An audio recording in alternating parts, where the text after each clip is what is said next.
जय हिंद। मैं सूबेदार मेजर आर एस शेखावत, संस्थापक आपजी आर्मी एकेडमी वडोदरा गुजरात। हमने लगातार पिछले 2 साल से काफ़ी देर अग्निवीर के बारे में बात की है और हमने कोशिश की है कि हम लोगों को समझाएं। अग्निवीर को लेकर काफ़ी ज़्यादा लोगों में नेगेटिविटी आई है और उसका कारण मात्र ये है कि उसके बारे में लोग डिटेल में जानने की कोशिश ही नहीं करते हैं। हमारे यहाँ कोई भी पॉलिसी आती है किसी भी तरह की, तो उसमें लोग उसका एक पहलू देखते हैं और उसके बाद उसका अगर प्रखंड विरोध करने वाले लोग ज़्यादा हो जाते हैं तो वो भी विरोध करना शुरू कर देते हैं। आज हम अग्निवीर के बारे में ये पता करेंगे कि इसकी आवश्यकता क्यों पड़ी और इसमें ऐसा क्या बात है कि जो देश को ये नीति लानी पड़ी। इसकी आज हम अग्निवीर की विस्तृत चर्चा करेंगे। मैं आपको एक चीज़ इससे पहले बता दूं कि मैं जो भी बात रख रहा हूं, न मैं किसी के दबाव में रख रहा हूं, ना मुझे कोई लालच है। मैंने सेना में एक अच्छा खासा 30 साल सर्विस किया है। सूबेदार मेजर से मैं रिटायर हूँ। मुझे रेगुलर पेंशन मिलती है। सिर्फ मैं ये बात इसलिए रखना चाहता हूँ कि हमने 30 साल जो सेना में, हमें सेना से जो आदर मिला, मेडल मिले, आज भी हमारे को बहुत अच्छा केयर किया जा रहा है सेना की तरफ से। अगर उस विभाग के अंदर कोई भी चीज़ परिवर्तित होती है तो मैं सेना शिक्षा कोर का होने के नाते मैं कोई भी पॉलिसी आती है, कोई भी कानून आता है तो मैं कोशिश करता हूँ उसको पूर्णतया पढूं और अपना वक्तव्य देने से पहले मैं पहले उसकी जानकारी हासिल करूं। बहुत कम लोगों को पता है कि 1989 में सेना में एक परिवर्तन आया था। ये परिवर्तन ये था कि 89 से पहले जो भी सैनिक 5 साल सेना में सेवा करता है और उसके बाद अगर वो वॉलंटरली रिटायरमेंट ले लेता है, प्री मैच्योर डिस्चार्ज ले लेता है, तो उसको एक्स सर्विसमैन का कोटा मिलेगा। यानी कि जो एक पेंशनर लेने के बाद पेंशनर जो होता है उसको उसी श्रेणी में 5 साल वाले को भी गिना जाएगा। अब इससे क्या हुआ? इससे ये हुआ कि सैनिक लोग जाने लगे, 5 साल सर्विस करें और जाने लगे और सेना में डेफिशिएंसी आने लगी। फिर एक हाई लेवल पर मीटिंग हुई कि ऐसा क्यों होता है कि जैसे ही 5 साल होते हैं फौजी चल पड़ता है।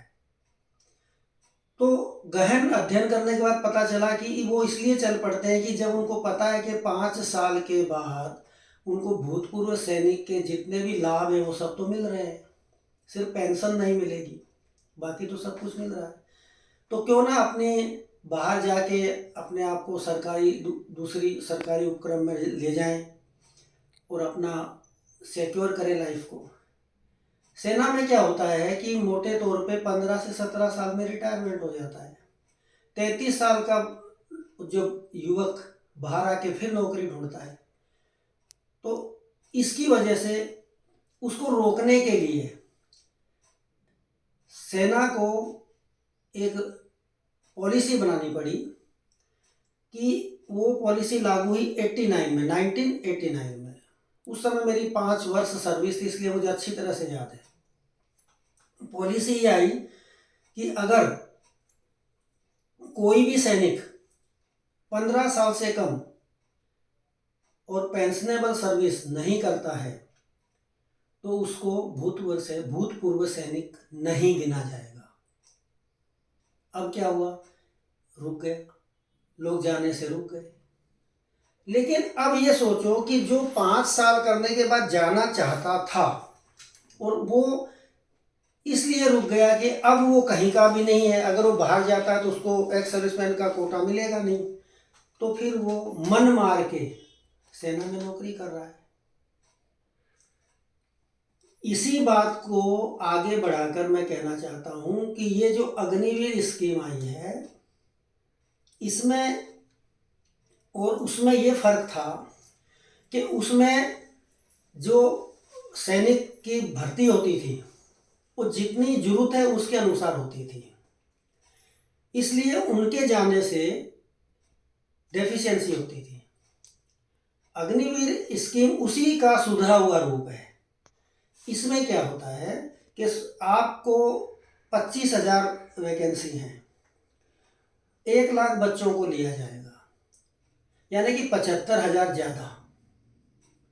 अब 4 साल सर्विस के बाद उसमें से 25% को रिटेन किया जाएगा और 75% वापस बाहर आएंगे, अग्निवीर का प्रमाण पत्र लेकर सम्मानजनक लाइफ जिएंगे। लोगों को भ्रम ये हो रहा है कि वो 25% जो वहाँ रखा जाएगा, बाकी जो 75% जो वापस आएंगे उनका क्या होगा।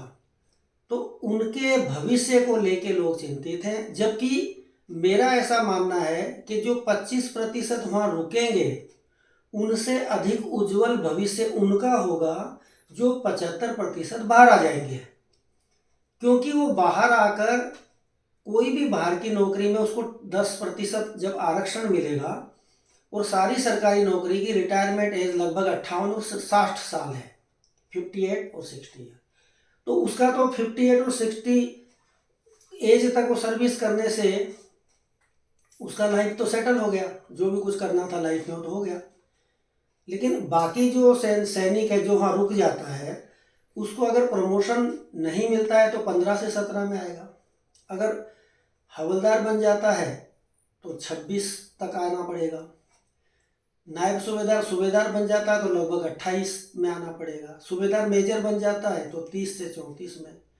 तो सूबेदार मेजर तो बिरले बनते, 1000 जेसीओ पर एक सूबेदार मेजर बनता है, तो वो तो भूल ही जाओ, उसके बारे में बात ही करना नहीं चाहिए।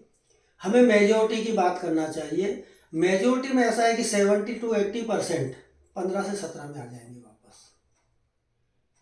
अब आने के बाद उनको दोबारा अग्निवीर में जो 10% का जो लाभ है वो अग्निवीर वाला लाभ उनको नहीं मिलेगा, उनको जो रूटीन में जो अब तक जो मिल रहा था वही मिलेगा, उनको पेंशन जरूर मिलेगी। अब मान लो 1-2 बच्चे हैं, दोनों अग्निवीर में भर्ती हुए, एक रुक गया और एक 4 साल के बाद वापस आ गया। अगर वो कोई सरकारी नौकरी मान लीजिए पकड़ लेता है, चलो फॉर एग्जांपल पुलिस ही का ले लेते हैं, तो वो तो 11 साल में प्रमोट होकर इंस्पेक्टर बन जाएगा अगले 11 साल में, और वो अगर प्रमोट नहीं हुआ तो 15 से 17 में बाहर आएगा। अब दोनों की उम्र लगभग 33-34 साल होगी। अब वो 33-34 साल में वो तो पुलिस इंस्पेक्टर बन के 58 ईयर तक सर्विस कर रहा है, जो आ गया। जो नहीं आया वो 33-34 साल की उम्र में 2 बच्चों का बाप है और वो फिर नौकरी ढूंढ रहा है। तो मेरे हिसाब से तो वो जो आ गया वो ठीक है, एक बात। दूसरा, अगर ये 75% बाहर आएंगे, यानी कि मोटे तौर पर 1 साल में 75,000 वापस आएंगे, ये 75,000 सभी लगभग 99% अनेकों विभाग में जाएंगे। अनेकों विभाग में जाएंगे तो वहाँ का डिसिप्लिन मेंटेन होगा, 10% का आगे चल के उनका रेशियो बन जाएगा। आप किसी भी डिपार्टमेंट में जाएंगे तो वहाँ 10% आपको फौजी मिलेंगे अग्निवीर के रूप में। वो डिपार्टमेंट, फौजी की आदत होती है वो 24 आवर्स काम करता है, बहाना नहीं मारता। फौजी को पहले ड्यूटी चाहिए, बाकी बाद में। उसमें ज़्यादा वो पारिवारिक समस्याओं को लेकर अपनी नौकरी को दाव पे नहीं लगाएगा, वो पहले अपनी ड्यूटी ही करेगा। तो ये भावना दूसरे डिपार्टमेंट में भी आएगी, ये भी एक लाभ होगा। उसके बाद हमारे पास एक रिजर्व फौज हो गई जो 75,000, उसको हम पेंशन नहीं दे रहे लेकिन उसको अच्छी खासी नौकरी दे रखी है सरकारी। और कल हमारे को अगले जो समय आ रहा है, आपको ये एक बात बताता हूँ जो CDS रावत साहब ने बोली थी कि अभी आने वाले समय में हमको 2.5 फ्रंट पे लड़ाई लड़नी पड़ेगी। अब 2.5 फ्रंट क्या है? 2.5 फ्रंट ये है कि अगर कोई युद्ध जैसी स्थिति होती है तो मान लीजिए हमने पाकिस्तान से हमारा युद्ध हुआ, चाइना भी कूदेगा उसमें, और चाइना कूदने के बाद जो शरारती तत्व है जो भारत में गद्दारी कर रहे हैं, बैठे हुए हैं, बाहर के लोग हैं, रिफ्यूजी हैं, कट्टरवादी हैं, इस तरह के जो लोग हैं जो देश में अव्यवस्था फैलाना चाहते हैं, वो भी खड़े हो जाएंगे। जैसे कि चाइना के वार में वामपंथी लोगों ने विरोध कर दिया था। हम चाइना से जब 1962 में लड़ रहे थे तो हमारे जो वामपंथी मित्र हैं ये विरोध कर रहे थे हमारा। जब हम कारगिल का युद्ध कर रहे थे तो विदेश मंत्री नटवर सिंह कांग्रेस के, वो रोजाना वक्तव्य देते थे। इस तरह वक्तव्य दे रहे थे जैसे आज राम मंदिर पर कुछ रामद्रोही, देशद्रोही रोजाना एक वक्तव्य दे देते हैं अपनी सस्ती लोकप्रियता कमाने के लिए। तो इनसे कैसे निपटेंगे हम?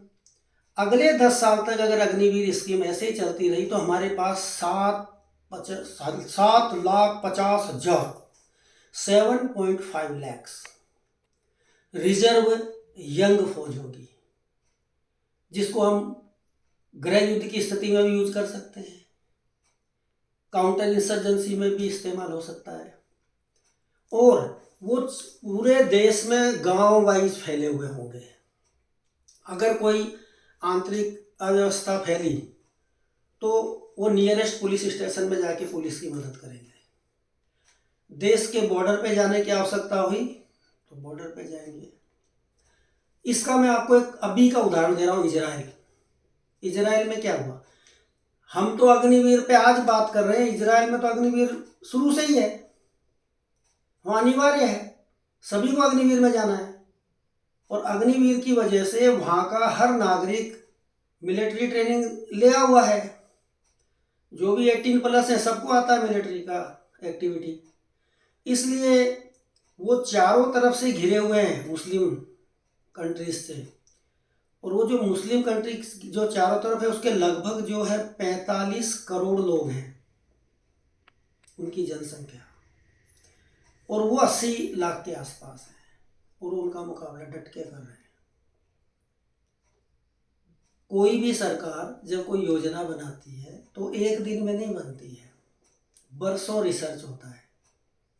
जितनी भी विकसित कंट्री हैं, विकसित देश हैं, उन सब में ये स्कीम बरसों से चल रही है। हमारे देश में क्या दिक्कत है? इसमें तो एक आप फॉर एग्जाम्पल ज़्यादातर जो सैनिक आते हैं वो गांव से आते हैं, तो मैं गांव वालों को बताना चाहता हूँ कि आपके गांव में एक बच्चा सेना में भर्ती होना था, अग्निवीर की वजह से उस गांव के 4 बच्चे भर्ती होंगे। चारों को गांव के बच्चों पे इतनी अपॉर्चुनिटी नहीं होती है, इतनी सुविधाएं नहीं होती हैं। उसको फौज तैयार करेगी, 4 साल उसको अग्निवीर बनाएगी, सैनिक बनाएगी, और उसके बाद उसमें से एक वहाँ रह जाता है, 3 जो बाहर आ रहे हैं वो भी फिर नौकरी करेंगे। तो यानी आपके गांव में जहाँ एक बच्चा जाना था पुरानी स्कीम से, अब 4 बच्चों को रोजगार मिल रहा है। तो कहाँ दिक्कत आ रही है? दिक्कत सिर्फ ये आ रही है कि हम इस चीज़ को गंभीरता से नहीं ले रहे हैं। और ये यूट्यूबिए जो अपना 2 पैसा कमाने के लिए, अपने वीडियो को वायरल करने के लिए फालतू के कमेंट करते हैं, कोई जनरल साहब को बदनाम करते हैं, किसी आर्मी को बदनाम करते हैं, इनको कोई लेना देना है नहीं, ये यूट्यूब बनाते हैं। इनको 2 किलोमीटर दौड़ाऊंगा तो इनकी हवा खराब हो जाएगी। इनकी शक्ल देखा करो आप पहले तो ध्यान से, इनके यूट्यूब जो देखते हो देखना इनकी शक्ल। ये पबजी खेलने वाले लोग हैं, इनको कुछ पता ही नहीं है, इसी से कमा रहे हैं। आपको शायद जानकारी होगी, यूट्यूब में जब वायरल होते हैं वीडियो, ज़्यादा टाइम उनका हो जाता है तो उनको 2 पैसे मिलने लगते हैं। तो लोगों ने इसको कमाई का जरिया बना लिया। अब लोग ज़्यादा से ज़्यादा वीडियो कौन सा देखना चाहेंगे? मेरा वीडियो थोड़ी देखना चाहेंगे। मेरा वीडियो तो बोर करेगा उनको, क्योंकि तो देश हित में बात हो रही है। अभी मैं भी 5-7 ऐसी बातें कह दूं इस पर जो है नहीं, तो आप ही मेरा वीडियो दुनिया को शेयर करेंगे।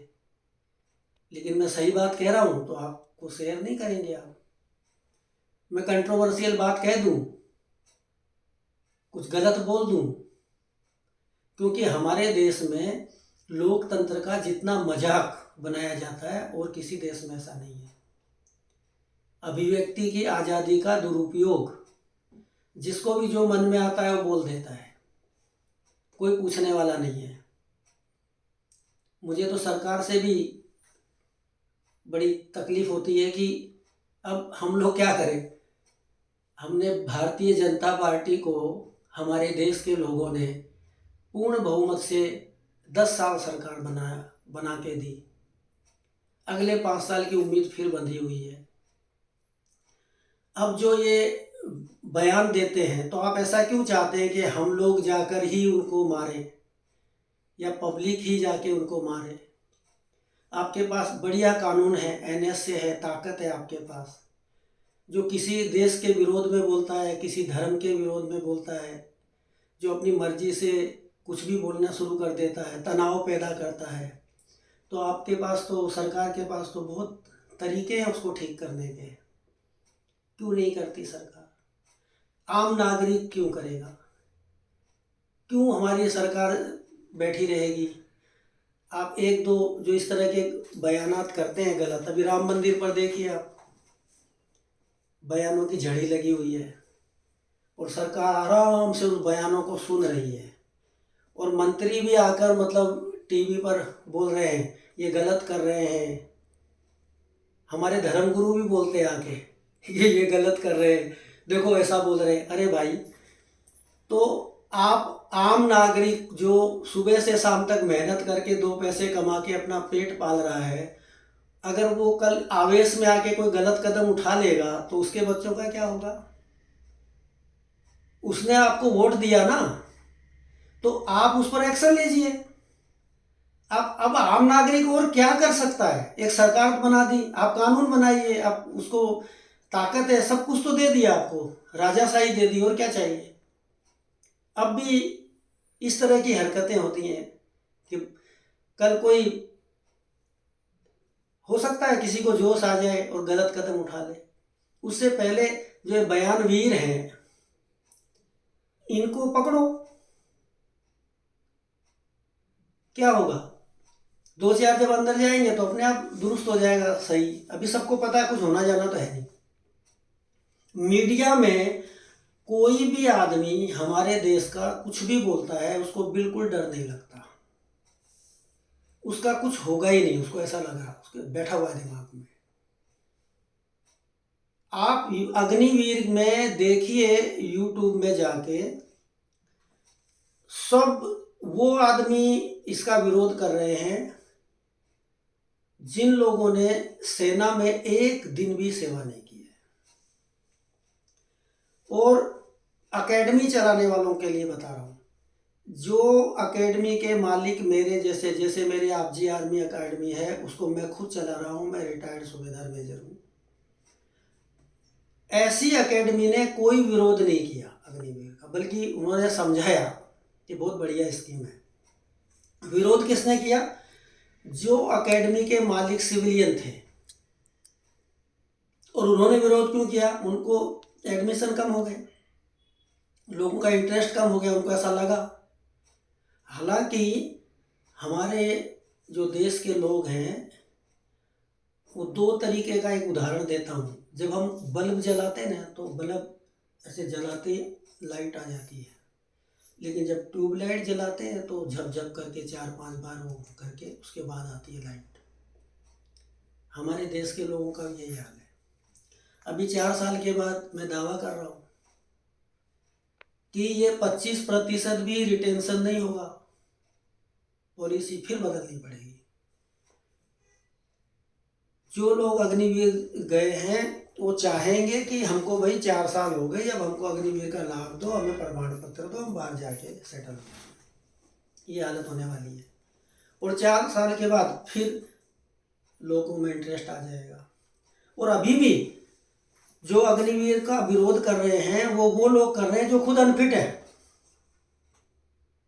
उनको बहाना मिल गया विरोध करने का, बाकी है कुछ नहीं। अभी भी इस समय मेरे पास भी एकेडमी में आ रहे हैं जो लड़के, अभी इस समय एक फायदा भी हो रहा है इसका फायदा ये हो रहा है कि जो समझदार हैं, जिनके पेरेंट्स समझदार हैं, जो चीज़ों को समझ रहे हैं, जिनको सरकार पे भरोसा है, जिसको पता है कि हमारा प्रधानमंत्री गलत हो ही नहीं सकता, हमारा रक्षा मंत्रालय गलत कर ही नहीं सकता, हमारे आर्मी के जो ऊपर बैठे हुए जनरल हैं वो गलत कर नहीं सकते हमारे देश के लिए, जो भी कुछ करेंगे हमारे हित में करेंगे। उनके बच्चे अभी भी आ रहे हैं और वो अग्निवीर बन के जा रहे हैं, उनको ज़बरदस्त लाभ मिल रहा है और वो अच्छी सेवा भी करेंगे। ये जो नहीं आ रहे हैं, जिनका इंटरेस्ट नहीं है, वही हैं। उनको, ऐसे लोगों को जाना भी नहीं चाहिए मेरे हिसाब से, तो बुरा लगेगा सुनकर। जिनको अपने आप पे भरोसा नहीं, सरकार पे भरोसा नहीं, देश की पॉलिसी पे भरोसा नहीं, उस आदमी को तो सरकार, स्पेशली तो फौज में तो आ जाना ही नहीं चाहिए।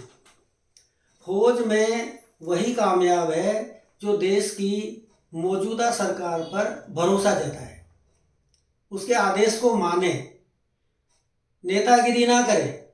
फौजी नेतागिरी करने के लिए नहीं होता, वो देश चलाने के लिए होता है। और मैं आपको अचंभे की बात बोलता हूँ कि फौज के काम में लोग गलत बयानबाजी कर रहे हैं। फौज के काम में सरकार की ज़्यादा दखलंदाजी नहीं होती है, कोई भी सरकार हो नहीं करती ज़्यादा दखलंदाजी। सरकार अपने हिसाब से फौज को चलने दे रही है, ऐसी कोई दिक्कत नहीं है। हम 30 साल सेना में रहे, हमने सारी सरकारें देखी हैं, हर पार्टी की सरकार देखी है। थोड़ा बहुत पॉलिसी में फ़र्क होता है। हाँ, अभी की जो मौजूदा सरकार है उसकी पॉलिसी में और पहले में ये थोड़ा फर्क जरूर है कि अभी थोड़ा तो क्या है, परिवर्तन है, यू टर्न है कि पहले हम लोग डिफेंसिव पॉलिसी में ज़्यादा भरोसा करते थे। डिफेंसिव का मतलब हुआ जब तक मेरे को कोई मारेगा नहीं तब तक मैं कुछ बोलूँगा ही नहीं उसको। अभी थोड़ा हम ऑफेंसिव भी हैं, हम दुश्मन को ढूंढते भी हैं आगे क्या होने वाला है। रणनीति हमारी ये नहीं है कि हम हाथ पे हाथ धरे बैठे रहे तो इंतजार करें कि वो कब हमको मारेगा तब दुश्मन पे हम अटैक करेंगे, ऐसा कुछ नहीं है।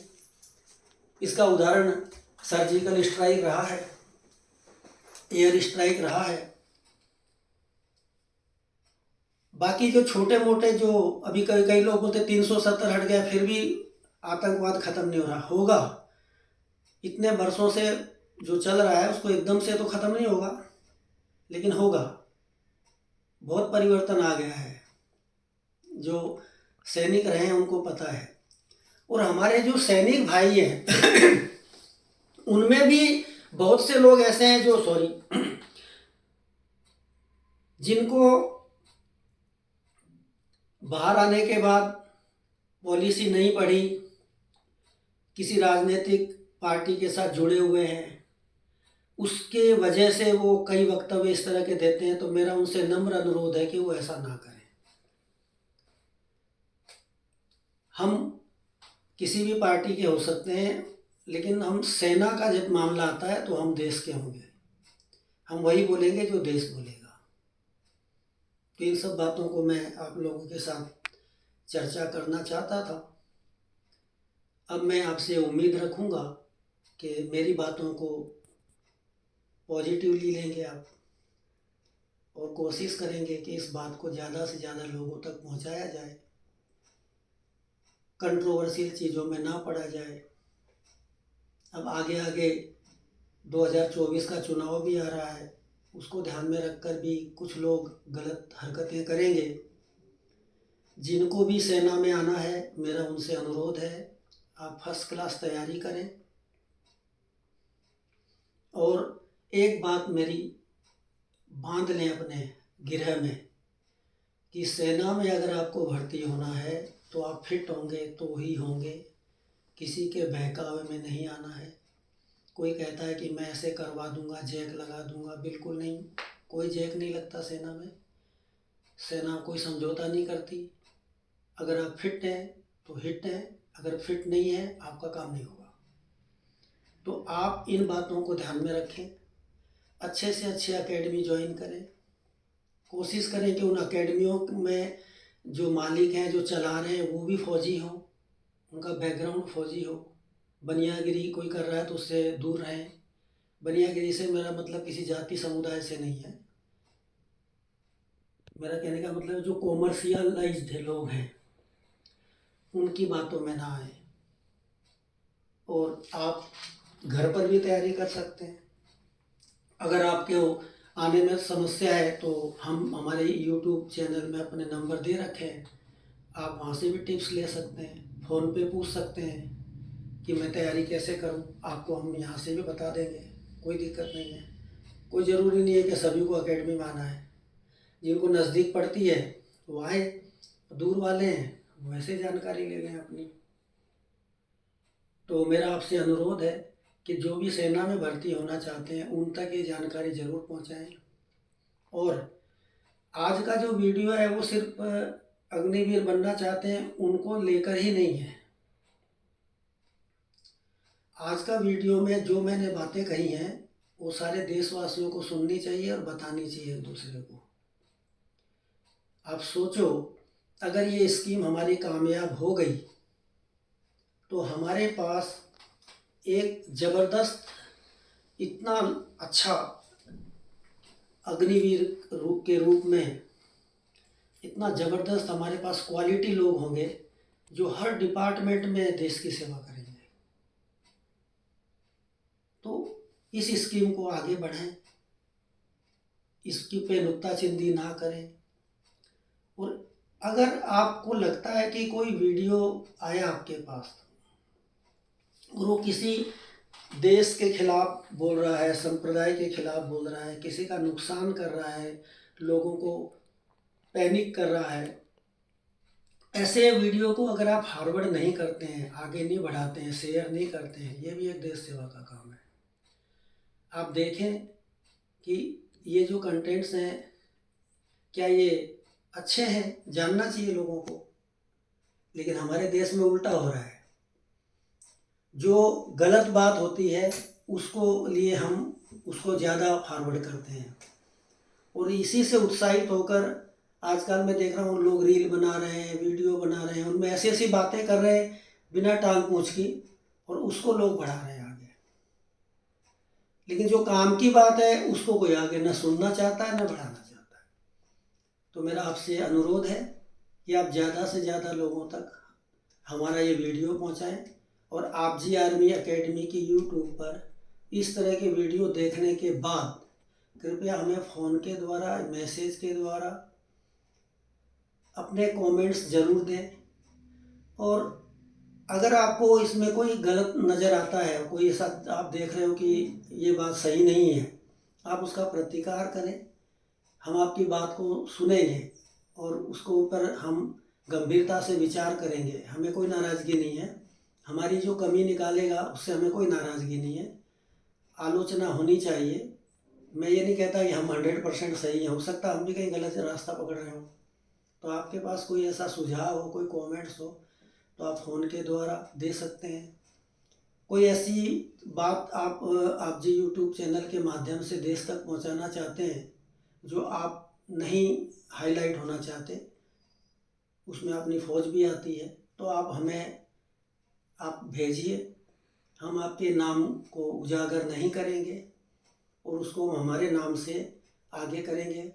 बहुत से सैनिकों ने हमारे पास इस तरह की रिक्वेस्ट भेजी हैं और उनका हमने अपने तरीके से सॉल्यूशन भी करवाया है। लेकिन जेन्युइन बात होना चाहिए, सही बात होना चाहिए, गलत नहीं होनी चाहिए। जो भी सेना का छवि को ख़राब करने की कोशिश करता उनसे दूर रहें। कुछ लोग हैं वो एनजीओ के माध्यम से, यूट्यूब के माध्यम से पैसा कमाने के चक्कर में इस तरह के बातें करते हैं, तो उनसे दूर रहें, उनके वीडियो को ज़्यादा फॉरवर्ड ना करें और ज़्यादा से ज़्यादा लोगों को सेना में जुड़ने के लिए प्रेरित करें। जय हिंद, जय भारत।